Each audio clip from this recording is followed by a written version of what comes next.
Hi guys, welcome back to a Higurashi manga review. We're looking at Meakashi today, and as you can see here, first answer arc of the series, and also the first arc to have more than 2 volumes for the manga adaptation, which is quite cool. A ton of content, a ton of really in-depth stuff. Obviously more in-depth than the anime, less in-depth than the visual novel, but it was still really nice just to be able to re-experience this story, because there is so much, and Shion's character development is really heartbreaking, but it's very interesting at the same time. So I think I'm going to kind of take a new approach to this review, because let's be honest, there is so much in this chapter that I just want to talk about all of it. So I think we're just going to structure it a little bit. We're just going to talk about each volume individually and all of the content in said volume, and hopefully by doing that we're going to be able to just break down the story a little bit and be able to simplify it like that. And yeah, let's begin with the first volume. So if I'm going to be honest, first thought for the first volume is that I was a little bit disappointed that we didn't really get as much depth as we got in the visual novel about Shion totally escaping from school and running. I wish there was a lot more on that, but no, after that we see Shion's backstory, and we obviously get the indication that she is the reject, that she is somebody who is really quite insecure and just doesn't really like the life that has been laid out for her. And then obviously we see the beginning of her relationship with Satoshi, which obviously is what develops everything that goes on in this chapter. And yeah, it's just really interesting to kind of look at the relationship again, because it's weird. In one sense, Shion wants to do as much as she can to make Satoshi happy, and she will invest all of her emotion into him. But at the same... So obviously she wants to please Satoshi, but at the same time she wants to please herself. And you could really see at the end of this chapter, when Satoshi's situation was getting so difficult, and Shion just totally appealing to herself by really impulsively and awfully acting to Satoko. And I mean, my god, when we see later on just all of the implications of there being a demon involved within Shion, holy shit, I can understand what she's saying when you just see how impulsively she acts. So it's kind of a weird love in the sense that, I mean, I think I remember seeing somebody else say this as well, like Shion's really insecure and then she just finds something that kind of solves all of her problems, so she just invests everything in terms of her emotion into said problem. Anyway, yeah, so we get everything before 1983, and there was a panel at the end of the manga that said, "The curtain for the tragedy is lifted." Basically, in Watanagashi, we see Shion not agreeing to take Satoshi to the festival. Yes, because this is Higurashi. Something as small as that can have very big implications later on. Very big. And yeah, I suppose we've also got the really interesting stuff. There's the dialogue with Satoko and Rika quite literally predicting the future, which is obviously a theme that will be reoccurring throughout the manga, and obviously the suspicion that we can place on Rika as a result of all of this. Yeah, just her saying your problems will go away after the cotton drifting, i.e. with Hojo Tamae rather than Satoshi.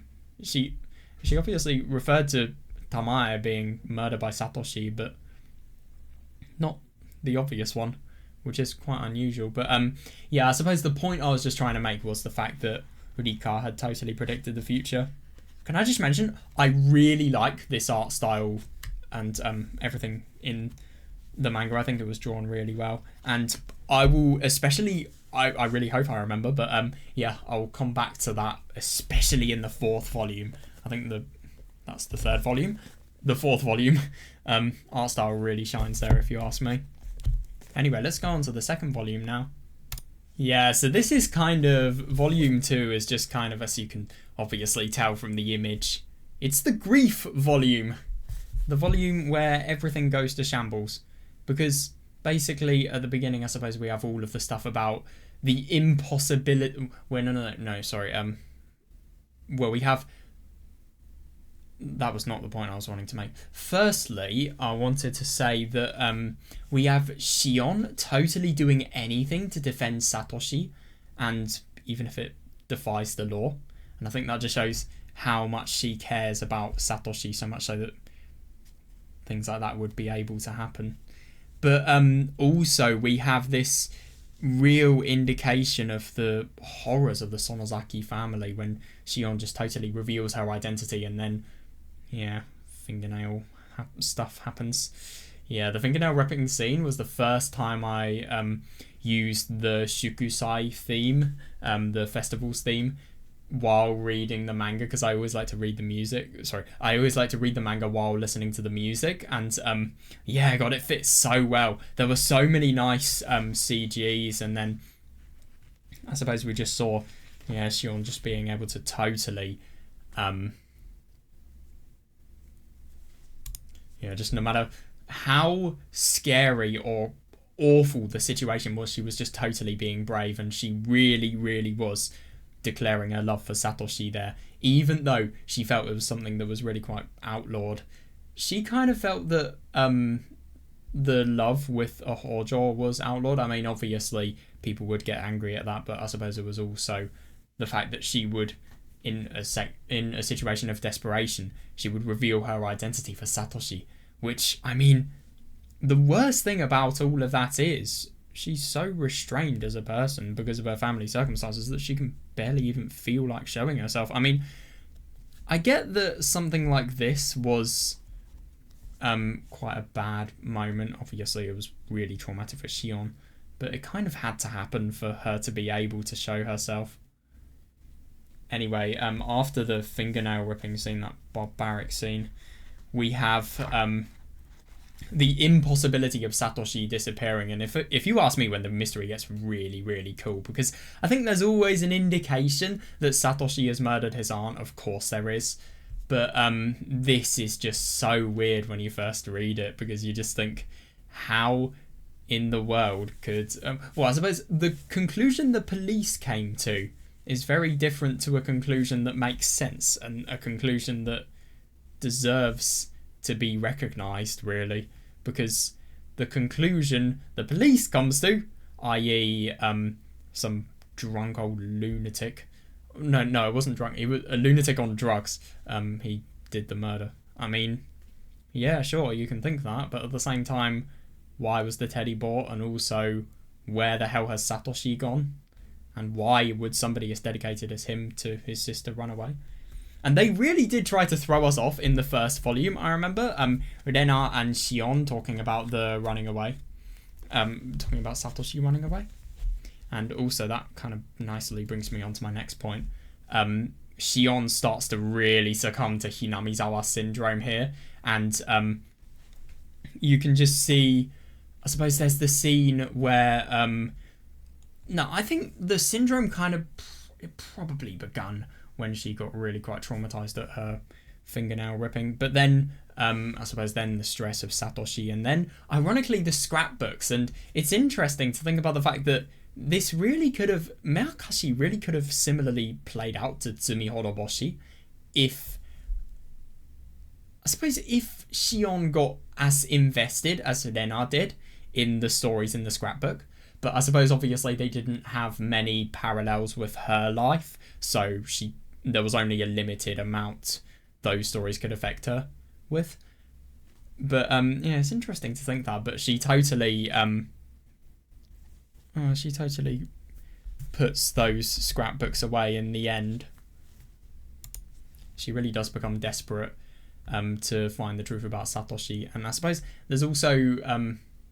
the scene where we see Mion and Shion, and obviously Mion kind of talking to Shion about the doll and the fact that Katie wasn't really there to recognise the fact that, her more girl related side, and kind of the side that she never really shows but wants somebody to wants to be communicated, really. And then Shion's probably just thinking, your problems are not anything as bad as mine. And obviously she lashes out and she kind of remembers her feelings from Satoshi as a result of that. And that is where the manga gets really quite sad, and you just see Shion getting increasingly more unstable as well. And it's interesting here because Shion has proper trust for Mion. Like, when Shion sees that Mion kind of didn't really think it was fair that Shion had to go through so much more, and obviously she ripped her fingernails off as well as a result, I suppose that kind of made her gain the trust. And it's interesting just how that trust is there now, but it totally decreases in the end. And then obviously I suppose we see after that the beginning of Hinamizawa Syndrome. There was a really cool panel where you just saw Shion's face that looked really quite shocked, and then just her shadow. And it was at a really ominous angle. If you've read the Higurashi Onikakushi VN, then it's kind of like that picture where Rena's standing outside the house saying "Gomen." Well, no, it's not Rena, but it looks like it's Rena. That's what Katie hears, and he imagines it to be Rena. But yeah, saying "Gomen nasai" and also yeah, just standing there. It reminded me of that angle. Anyway, yeah, they go into the Saiguden, and then after the Saiguden, yeah, Shion just goes. And this is where the story gets very, very, well, let's just say, I don't know, deranged, criminal. Yeah, I suppose we've got all of the parts where Shion begins to lock Mion up as well, and yeah, then we just see her cruelty and rage begin, because I suppose she just doesn't stop with the anger, and the grief really, really gets to her. And then we kind of what was I gonna? We go to the third volume. I don't know why I was going to say like transfer or something weird. Yeah, so this is the volume where Shion officially loses it. I mean, let's be honest, she was nearly losing it in chapter 2 when she was, sorry, volume 2, when she was seeing Satoshi and kind of hallucinating his voice. And it's just where the grief, I think what happens with Shion is she just doesn't want to accept the fact that Satoshi is gone. And it's interesting that she was going to be able to kind of grow out of it, and then it was just that conversation with Mion that totally reminded her of it. And ever since that happened, the emotions have just been welling up more and more, and then they've just really come out here. And she's just, I suppose, she kind of put all of the meaning of herself into Satoshi. So without Satoshi, she kind of feels herself as meaningless. So she kind of uses her time in the best way she feels she can, which is doing anything to find the truth. And the worst thing is, she doesn't even come close to the truth, saying from somebody who's read the 8 chapters of the visual novel. But that's the only thing. I'll explain this later, but the only thing that was close to the truth was Rika and the drug, and she was so insane at that time. That's in volume 4. But she was so insane at that time that she didn't really have much ability to contemplate just how unreal that was. But yeah, anyway, this chapter was evil. It really was, because you just saw Shion kind of really having a lack of empathy for others and being very selfish, actually. Just constantly using others for your own gain. If you don't like something that other people are doing, I mean, for example, with Kimiyoshi, it doesn't matter that you've had connections and he's been really nice to you since you were a child, despite everybody else obviously outcasting her because she is Shion. You're still going to murder him in the most painful way. And you can see a lot of her logic just start to crumble, especially with Kimiyoshi, because Kiichiro Kimiyoshi, obviously not Natsumi, because with that torture restraint device, she just left him there. And she just forgot about him. She's just constantly thinking about other things. So she's murdered these people. She doesn't even feel bad about it. And then she just moves on. And yeah, it's just... And for example, with the Oni Baba accidental killing as well.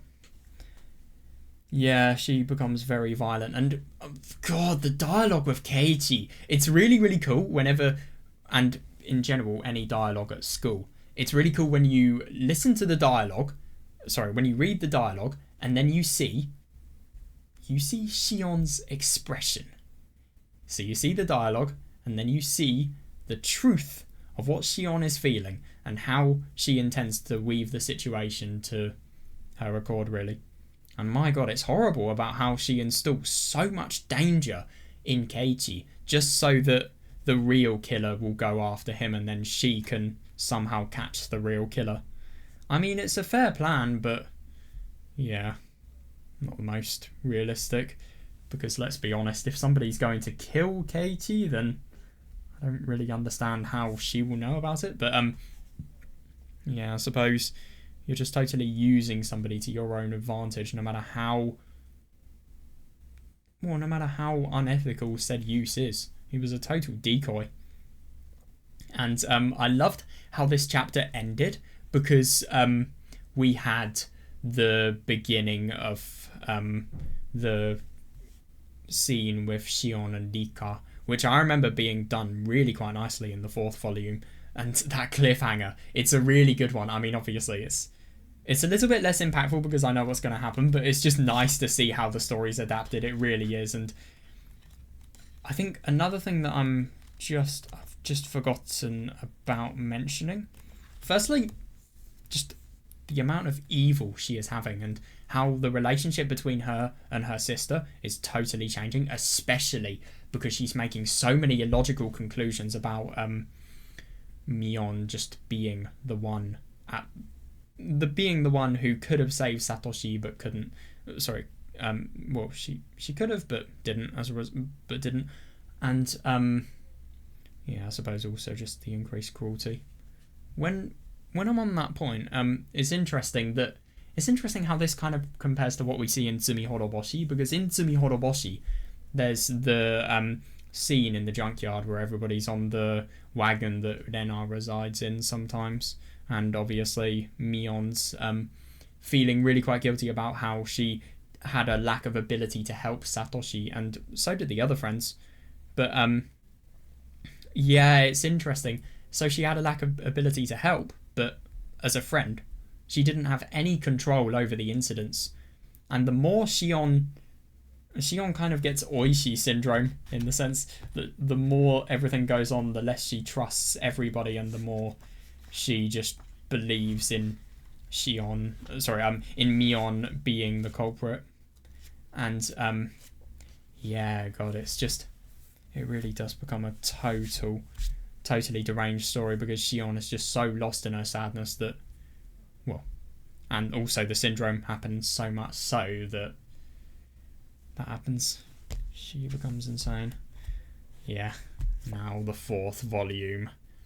So obviously in the 4th volume we've got all of the stuff about Rika, Satoko, and oh my God, the scene with Rika, very, very morbid, but my favourite scene is either the scene with Satoko or the last scene with Shion. I think I'll talk about both of them, why not? So the scene with Satoko is awful because Shion kills Satoko in rage, because she's kind of killed everybody to do with the curse, and she's not really killing for Satoshi anymore. She's just killing because, let's be honest, she's becoming addicted and she's just a psychopath now. So she just extends her reason to kill to, I'll kill anybody that has had an effect on Satoshi, even her own sister. Even his own sister. It's ridiculous. But yeah, so I suppose that happens, and yeah, you just see the demon being born. I mean, obviously there was always the stuff about Mion and Shion switching, and then Shion not being Mion on the right day, and that causes her entire life to be changed. And obviously, of course, you will have a lot of regret now that Satoshi's gone for that. But yeah, the point is, the demon emerges because I suppose she has a lot of pain, and maybe all of this killing is just a way of distracting herself from said pain. But yeah, that's when the pain becomes too hard to deal with, because she realizes the meaninglessness of all of her actions. And when Satoko is talking to her, and you see the contrast in somebody who believed rather than somebody who thought Shion was sorry. Anyway, sorry, I was just a bit interrupted there. Let me just restart my point entirely. So, yeah, you see the contrast between Satoshi and Shion. Sorry, I meant Satoko and Shion, or Mion, depending on which one you want to call her. I mean, you could call her both names, and yet it's valid, because the concept of identity for these identical twins is very, very abstract. It really is, because one can so easily fake to be the other, and that's why the mystery of this chapter is so good. But yeah, it's just Shion realizes that maybe killing innocent people in the name of getting revenge on Satoshi and finding the truth about who killed him and putting whoever did that to justice, maybe that's not what a pure, innocent boy, well, pure-hearted and innocent boy would have wanted. I really wonder. Yeah, she finally realises that, and obviously that's when the demon comes, because she loses all humanity. She just tries to let the demon come out in a way as a means of totally just disregarding all of her pain and kind of looking away from what's going to happen. Obviously, this doesn't happen for long, because at the end, but I'll get to the end in a second. And yeah, it's also interesting at the end when Mion totally says that the Sonozaki's name should be cleared, that they are innocent and they have no involvement. Obviously, she says it a bit late, but yeah, it's just interesting that Shion realises that this could have made all of what she did meaningless. But she just doesn't want to accept that. She kills Mion as a result of it, and she just does senseless killing. She really does. And yeah, in the end as well, oh my god, I will never I don't think I'm ever going to forget that really, really scary hallucination she had of Mion. And if you've read it, like the fingernails that look like, it just look like a bloody void. It just looks like there's nothing there. Like the finger is black. It looks like something you'd see in a Junji Ito manga, to be honest. It's really cool. But yeah, that's just what I kind of remember. And it's interesting just to see how scared she was of Mion, and kind of how scared she was of that hallucination, because she was so illogical. I mean, the way she escaped off of her balcony and then went down to kill Keiji, no wonder she died when trying to get up. But seriously, and she was mad as well. Let's be honest, she wouldn't have had the steady thoughts to contemplate doing basically parkour. Yeah, that was the end of her life. And then just to add a gut punch in the end, just an indication of what life could have been like were she to have followed Satoshi's promise, and how much better everything could have been. Anyway, yeah, that is Meakashi, and I suppose we're going to be reminded of Meakashi when we come to read Minagoroshi, because obviously there's a lot of parallels in the two stories. But yeah, that was really, really cool, and I enjoyed the manga adaptation. There's so much to this story, and it's really nice just to reinterpret the story, really. Now, next, we're going to be reading Tsumi Horoboshi. So, yes, the first volume, second volume,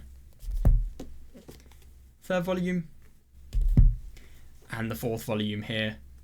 Seriously, man, this is going to be such a good read, because Tsumi Horoboshi, in my opinion, is the best Higurashi chapter, and as you can see from the manga volumes, 4 volumes, the volumes are very, very big as well, so there's going to be a ton of depth, and hopefully we're going to have a really nice time.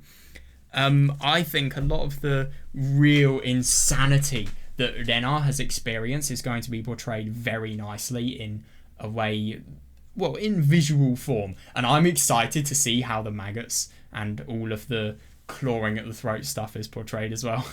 And also, just in general, everything to do with the mountain dogs. Holy shit, the story's really, really going to open up, because the mystery, if you ask me, it's the best here. So reinterpreting that mystery, that's going to be fun. That really will be. Anyway, yeah, I hope you guys enjoyed, and I will see you next time in the Tsumi Horoboshi manga review. I don't know why I said that so cheesily. I'm just really excited for it.